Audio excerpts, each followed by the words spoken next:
Selamat siang, salam sejahtera untuk kita semua. Perkenalkan, nama saya Evalina Gultom, NIM 213304010126, Program Studi Akuntansi, Fakultas Ekonomi, Universitas Prima Indonesia, dosen pembimbing mata kuliah Bapak Hotua Samosir SPD MSI pada mata kuliah Sistem Informasi Akuntansi. Baik, di video yang ke-11 ini saya akan mempresentasikan tentang judul topik yaitu sistem penggajian dan pengupahan. Nah, di topik yang ke-11 ini terdapat 7 pokok pembahasan. Yang pertama, deskripsi kegiatan. Yang kedua, pengertian. Ketiga, dokumen yang digunakan. Keempat, jaringan prosedur yang membentuk sistem. Dan yang kelima, fungsi terkait. 6. Flowchart. Dan yang ketujuh, unsur pengendalian internal. Baik, kembali lagi ke pokok pembahasan yang pertama dengan judul deskripsi kegiatan. Sistem akuntansi penggajian dan pengupahan dalam perusahaan manufaktur melibatkan fungsi kepegawaian, fungsi keuangan, dan fungsi akuntansi. Fungsi kepegawaian bertanggung jawab dalam pengangkatan karyawan, penetapan jabatan, penetapan tarif gaji dan upah, promosi dan penurunan pangkat, mutasi karyawan, penghentian karyawan dari pekerjaannya, dan penetapan berbagai tunjangan kesejahteraan karyawan serta penghitungan gaji dan upah karyawan.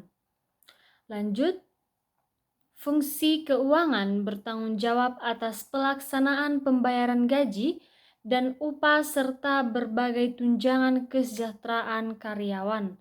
Fungsi akuntansi bertanggung jawab atas pencatatan biaya tenaga kerja dan distribusi biaya tenaga kerja untuk kepentingan perhitungan harga pokok produk dan penyediaan informasi guna pengawasan biaya tenaga kerja. Nah, kita lanjut lagi ke sistem penggajian. Sistem penggajian adalah mengembangkan sekumpulan prosedur yang memungkinkan perusahaan untuk menarik, menahan, dan memotivasi staf yang diperlukan, serta untuk mengendalikan biaya pembayaran gaji. Karena tidak ada satu pola yang dapat digunakan secara universal, maka prosedur ini harus disesuaikan dengan kebijakan gaji tiap-tiap organisasi dan hendaknya didasar atas kebijakan yang dianggap adil. Baik, dilanjut lagi ke pokok pembahasan yang kedua dengan judul pengertian. Gaji dan upah merupakan balas jasa yang diterima karyawan atas pekerjaan yang dilakukannya. Bagi karyawan, gaji dan upah merupakan bentuk penghargaan atas pekerjaan atau prestasi kerjanya. Selain itu, merupakan salah satu motivasi bagi mereka. Lain halnya dengan perusahaan. Bagi perusahaan, gaji dan upah merupakan beban untuk menghasilkan laba, sehingga pengelolaannya harus dilakukan sedemikian rupa agar tetap efektif dan efisien.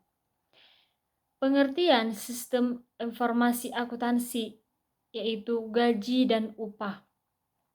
Sistem akuntansi, gaji dan upah digunakan untuk menetapkan, menerapkan, dan mengevaluasi serta pembayaran yang tepat yang digunakan oleh pimpinan untuk pengambilan keputusan yang diperlukan, baik yang berkaitan dengan motivasi maupun training ataupun development karyawan.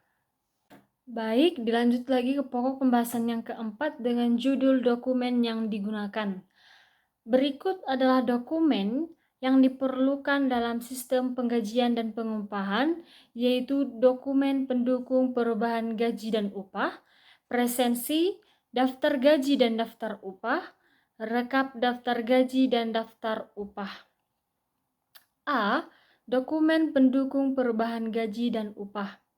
Dokumen ini pada umumnya dikeluarkan oleh fungsi kepegawaian berupa surat-surat keputusan yang bersangkutan dengan karyawan.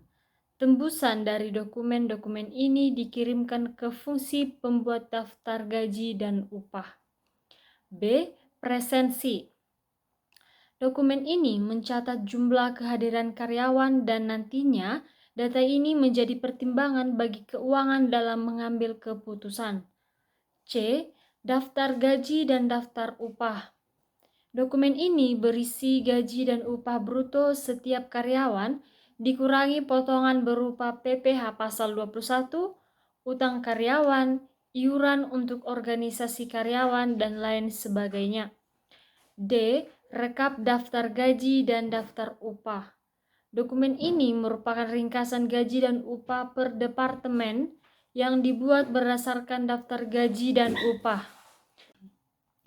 Perusahaan yang berdasarkan pesanan, rekap daftar gaji dan upah digunakan untuk membebankan upah langsung dalam hubungannya dengan produk kepada pesanan yang bersangkutan. Distribusi tenaga kerja ini dilakukan oleh fungsi akuntansi biaya. Baik, dilanjut lagi ke yang nomor 4 dengan judul jaringan prosedur yang membentuk sistem. Di sini terbagi menjadi dua, yaitu sistem penggajian dan sistem pengupahan. Yang pertama yaitu sistem penggajian terdiri dari jaringan prosedur sebagai berikut. Yang pertama yaitu prosedur pencatatan waktu hadir. Kedua, prosedur pembuatan daftar gaji.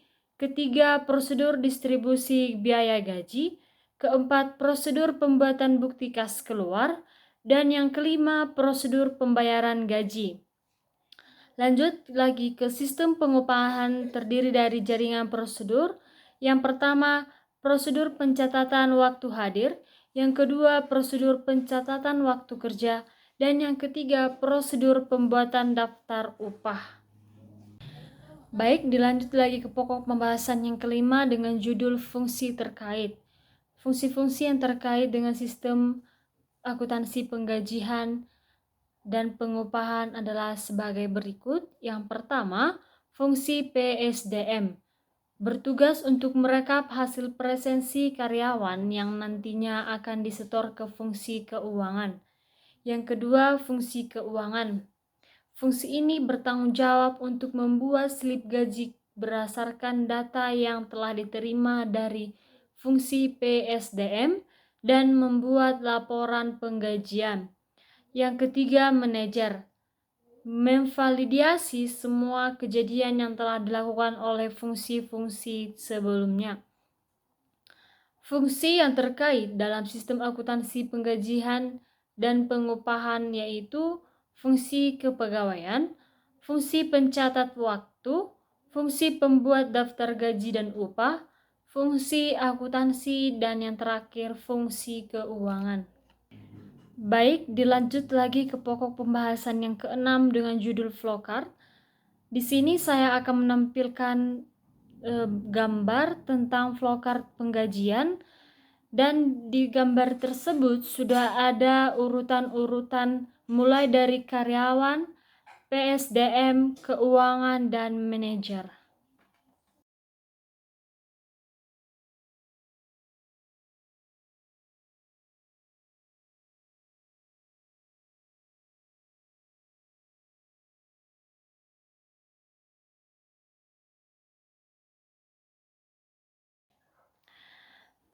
Baik, dilanjut lagi ke pokok pembahasan yang ketujuh dengan judul unsur pengendalian internal.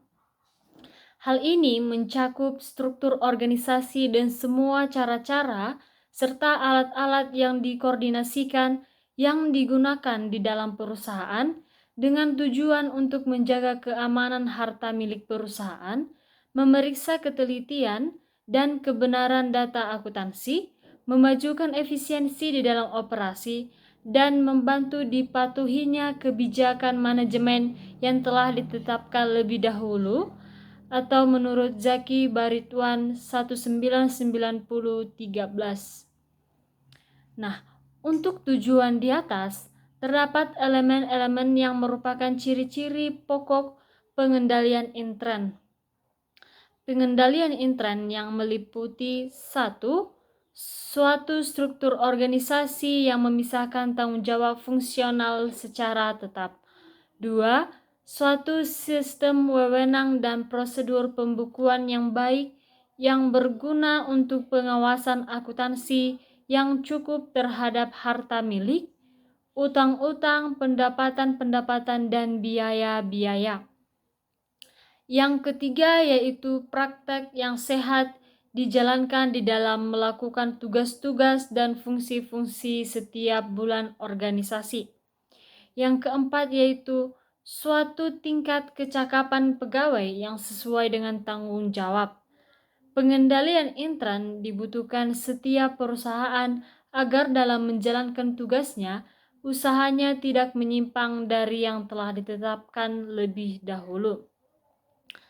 Di sini juga terdapat unsur pengendalian intern dalam sistem akuntansi penggajian menurut Mulyadi 2001 386. Yang pertama yaitu organisasi, kedua prosedur pencatatan, ketiga praktek yang sehat. Kembali lagi ke yang pertama yaitu organisasi. Namanya tercantum dalam daftar gaji, harus memiliki surat keputusan pengangkatan sebagai karyawan, perusahaan yang ditanda tangani oleh direktur utama.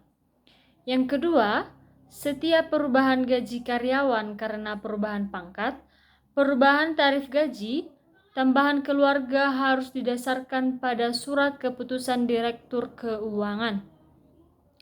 Yang ketiga, setiap potongan atas gaji karyawan selain dari pajak penghasilan, karyawan harus didasarkan atas surat potongan gaji yang telah diotorisasi oleh fungsi kepegawaian. Lanjut, kartu jam hadir harus diotorisasi oleh fungsi pencatat waktu. Perintah lembur harus diotorisasi oleh kepala departemen yang bersangkutan. Daftar gaji harus diotorisasi oleh fungsi personalia. Dan yang terakhir, bukti kas keluar untuk pembayaran gaji harus diotorisasi oleh fungsi akuntansi. Baik, kita lanjut lagi ke nomor 2 yaitu prosedur pencatatan. Perubahan dalam pencatatan penghasilan karyawan direkonsiliasi dengan daftar gaji karyawan. Kartu penghasil karyawan diselenggarakan oleh fungsi pembuat daftar gaji dan upah untuk mengumpulkan semua penghasilan yang diperoleh masing-masing karyawan selama jangka waktu setahun. Informasi yang dicantumkan dalam kartu penghasilan karyawan ini dipakai sebagai dasar perhitungan pajak penghasilan yang menjadi kewajiban setiap karyawan. Lanjut, tarif upah yang dicantumkan dalam kartu jam kerja diverifikasi ketelitiannya oleh fungsi akuntansi biaya. Fungsi akuntansi ini banyak bertanggung jawab atas distribusi upah langsung ke dalam kartu harga pokok produk pesanan yang menggunakan tenaga kerja langsung yang bersangkutan. Distribusi upaya langsung tersebut dilakukan berdasarkan data yang dikumpulkan dalam kartu jam kerja. Lanjut lagi ke nomor 3 yaitu praktek yang sehat. Kartu jam hadir harus dibandingkan dengan kartu jam kerja sebelum kartu yang terakhir ini dipakai sebagai dasar distribusi biaya tenaga kerja langsung. Pemasukan kartu jam hadir ke dalam mesin pencatat waktu harus diawasi oleh fungsi pencatat waktu. Pembuatan daftar gaji harus diverifikasi kebenaran dan ketelitian perhitungannya oleh fungsi akuntansi sebelum dilakukan pembayaran. Perhitungan pajak penghasilan karyawan direkonsiliasi dengan catatan penghasilan karyawan. Catatan penghasilan karyawan disimpan oleh fungsi pembuat daftar gaji. Baik, demikian hasil presentasi saya tentang topik ke-11 dan nantikan video saya selanjutnya. Terima kasih.